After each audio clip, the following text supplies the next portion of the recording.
জগন্নাথ বিশ্ববিদ্যালয়ের শিক্ষার্থীরা যে দাবি নিয়ে এসেছিলেন, গতকালকে রাতে আমার সাথে কথা হয়েছিল যে আমরা আজকে রাত্রে বসবো। আরেকটা কথা হয়েছিল যে আগামীকালকে শিক্ষা উপদেষ্টার সাথে কথা হবে।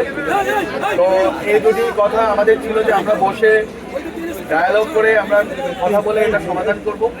যেহেতু আপনারা মনে করেছেন, আপনারা ন্যায্য মনে করেছেন, আপনারা রাস্তায় নেমে এই দাবি আদায় আপনাদের কাছে ন্যায্য মনে হয়েছে, সেটা আপনাদের অধিকার বটে।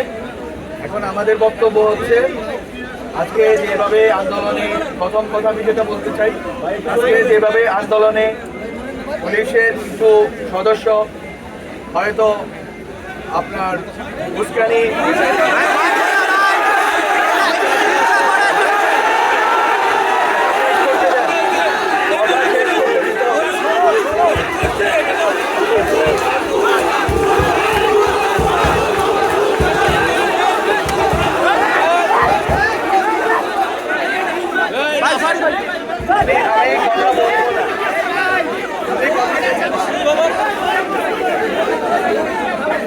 ভাই ভাই, এটা সরি ভাই, মামুন ভাই, আমার কথা